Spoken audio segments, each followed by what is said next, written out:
Karena dalam riwayat Qurtubi disebutkan orang tidak akan bisa masuk surga kalau belum dapat kartu dari Allah Subhanahu wa taala. Apa kartunya? Hada jawazun min rabbil alamin li fulan ibni fulan falyadkhulil jannata aminin.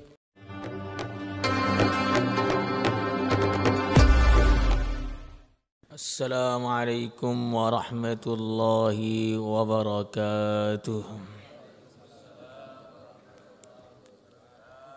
Nahmaduhu wa nusalli wa nusallim ala rasulihil karim wa ala alihi wa sahbihi ajma'in wa ba'd. Qala Allah tabaraka wa ta'ala fi kitabihil karim: وَمَنْ أَحْسَنُ قَوْلًا مِّمَّنْ دَعَا إِلَى اللَّهِ وَعَمِلَ صَالِحًا وَقَالَ إِنَّنِي مِنَ الْمُسْلِمِينَ. Hadirin yang dimuliakan oleh Allah Subhanahu wa taala, perlu kita ulang lagi dan lagi, kita yakini lagi dan lagi bahwa hakikatnya kita mendapatkan kesuksesan, hakikatnya keberuntungan, hakikatnya kemuliaan apabila kita sudah mendapatkan ridho Allah Subhanahu wa taala di dalam surganya Allah Subhanahu wa taala. Itu hakikatnya kesuksesan. Selain itu semua hanyalah ujian. Kita dapat uang, itu adalah ujian. Kita tidak dapat uang, itu juga ujian. Kita mendapatkan jabatan, itu ujian. Kita tidak mendapatkan jabatan, itu juga ujian. Kita sehat diuji, kita sakit juga diuji. Kita menjadi pembicara dalam urusan-urusan agama juga diuji. Bicaranya lurus atau tidak, sesuai koridor syariat atau tidak, sesuai dengan apa yang disampaikan oleh baginda Rasulullah SAW atau tidak. Kita menjadi pendengar pun juga diuji, mau mendengarkan baik atau malah mendengarkan dengan tidur, mau mengamalkan atau tidak, mau menyampaikan atau tidak. Jadi sebenarnya kita ini dalam ujian 24 jam. Suksesnya kalau sudah kita dapat surat dari Allah untuk bisa masuk surga, itu baru sukses. Karena dalam riwayat Qurtubi disebutkan orang tidak akan bisa masuk surga kalau belum dapat kartu dari Allah Subhanahu wa taala. Apa kartunya? Hada jawazun min rabbil alamin li fulan ibni fulan falyadkhulil jannata aminin. Atau kama qala Allah ta'ala fi dzalikal bitaqah, fi tilkal bitaqah. Ini adalah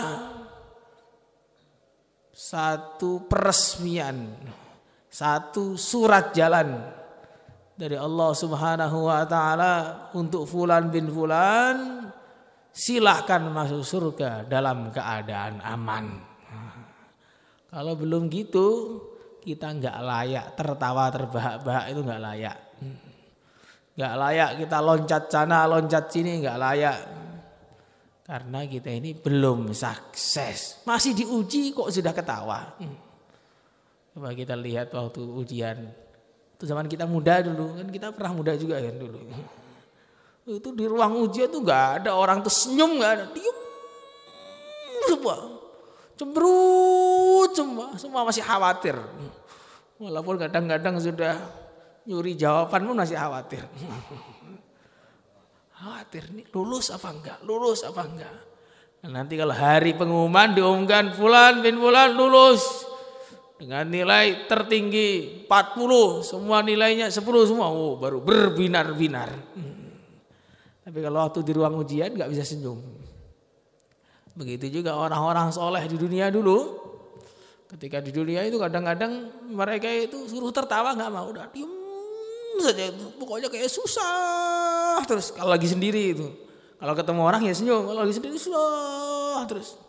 Ditanya sama temannya, saya kok kelihatan sedih terus, kenapa?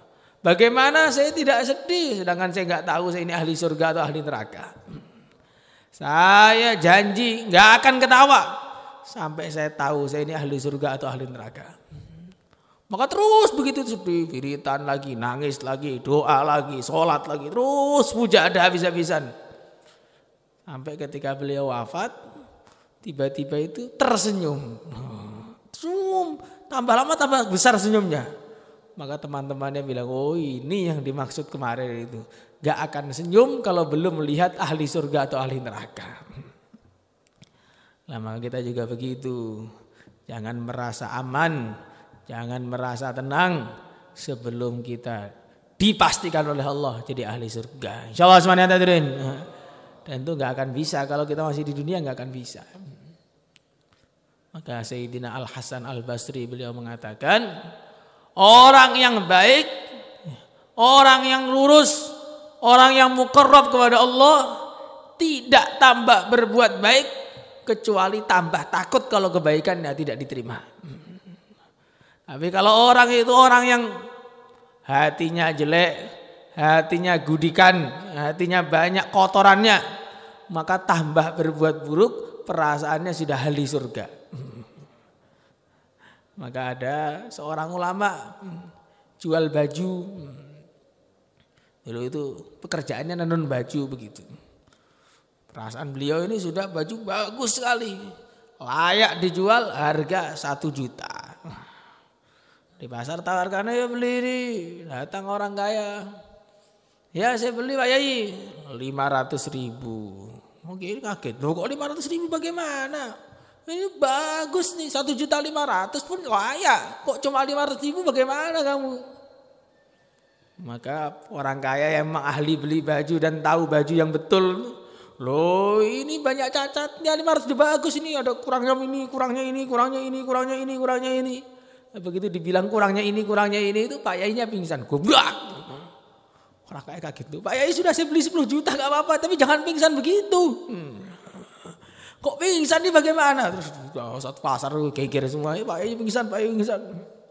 Didatangi, dibangunkan. Setelah bangun, orang kaya bilang, sudah saya beli 10 juta Pak Yai, tapi jangan pingsan begitu. Masa gak jadi dibeli malah pingsan bagaimana begitu? Saya bukan masalah kain saya. Tadi ketika kamu menceritakan kain saya cacatnya ini, saya tuh kaget.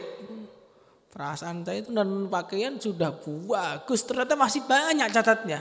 Saya khawatir di dunia perasaan saya amalnya bagus, ketemu Allah salah ini, salah ini, salah ini. Dan nanti saya kemana kalau salah semua begitu? Coba ini, jual kain pikirannya akhirat. Nah kita sholat pikirannya dunia. La haula wala quwata illa billah. Maka hadirin yang dimuliakan oleh Allah Subhanahu wa taala. Inilah orang-orang zaman dahulu. Orang-orang semakin baik, semakin takut kalau enggak diterima. Nah, tapi kadang-kadang kalau orang itu semakin buruk, maka walaupun dosanya banyak, enggak pernah tobat, ngomongnya Allah Maha Pengampun, Allah Maha Pengampun. Iya, Allah Maha Pengampun, juga Maha Penyiksa, juga keras siksanya.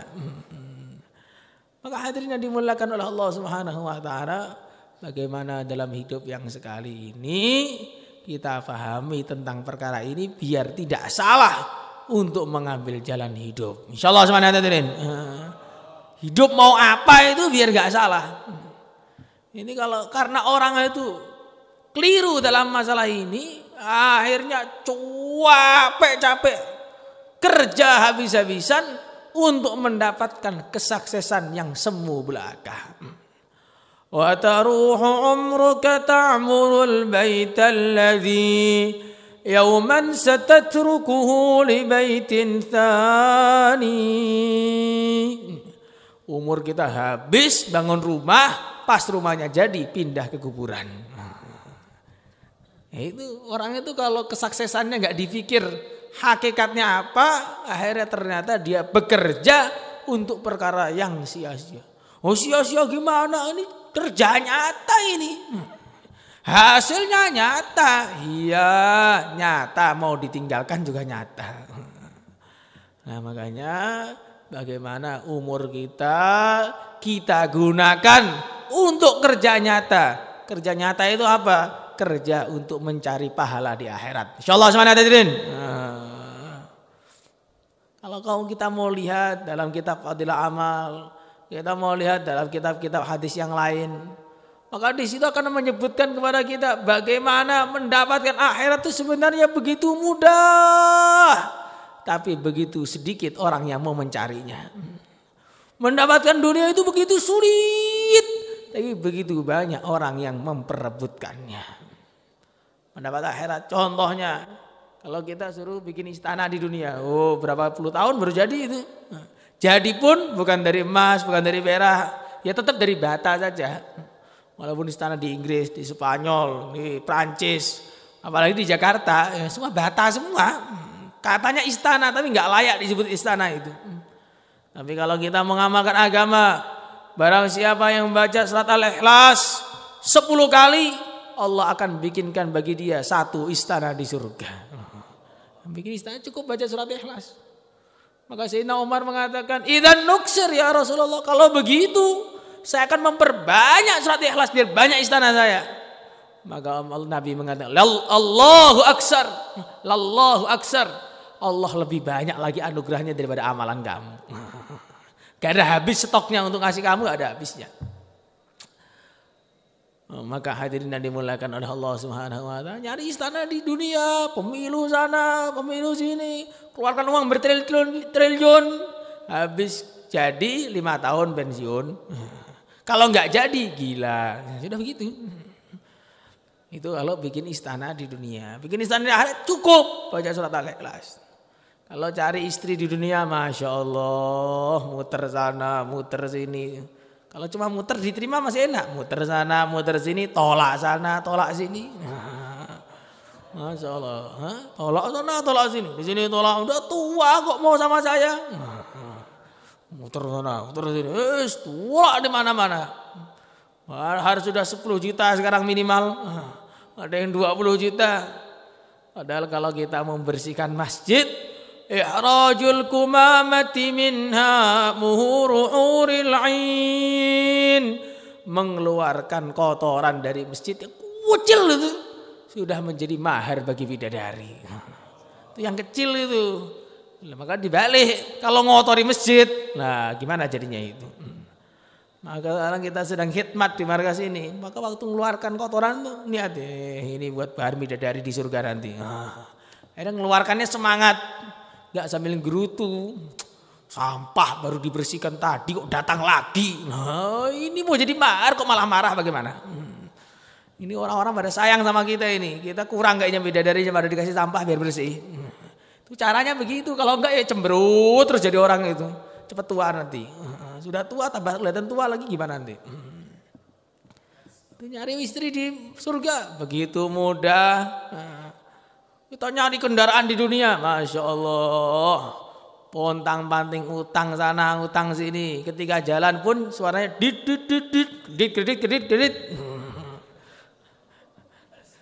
Tapi kalau kita nyari kendaraan di surga, siapa yang sholat malam ketika di dunia, Allah akan kasih kuda di surga sana, yang dari emas, dari perak, sayapnya bertaburan mutiara, bertaburan batu yakut. Sekali ngepakkan sayap terbang sejauh mata memandang.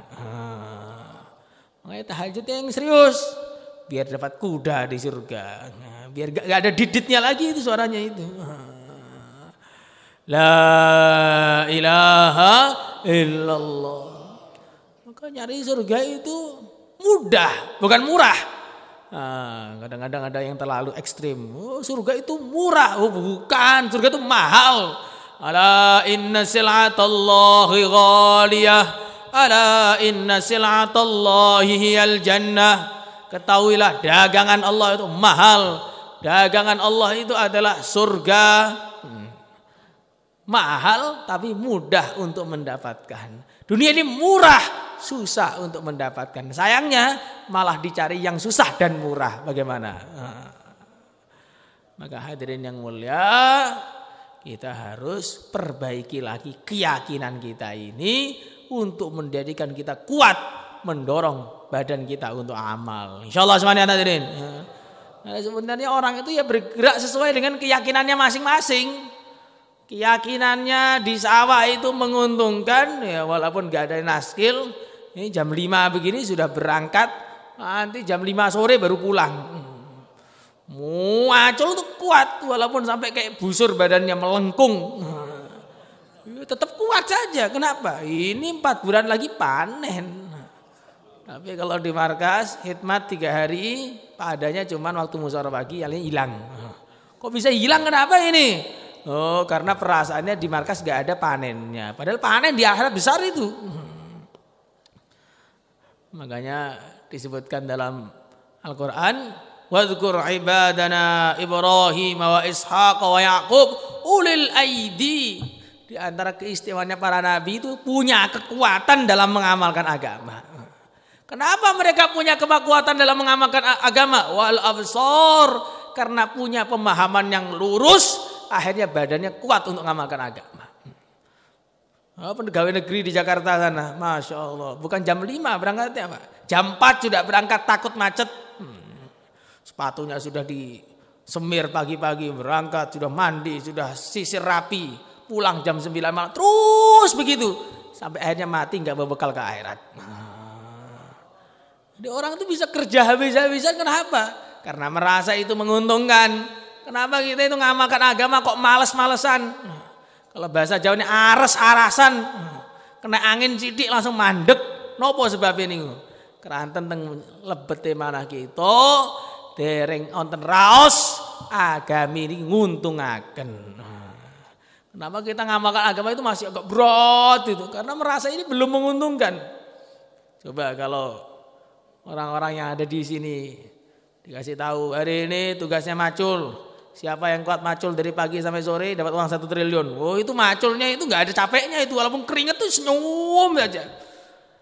Kenapa? Karena merasa ini menguntungkan. 1 triliun sehari, oh, siapa yang nggak mau? Lah kita ini 1 menit dapat 1 surga, siapa yang nggak mau? Maka kalau 1 menit saja bisa dapat surga, apalagi 40 hari. Maka yang niat keluar silakan ke selatan Pak. Mari, bismillah. Bismillah, mari ke selatan Pak. Yang niat keluar untuk mendapatkan surga yang banyak. Mari, bismillah.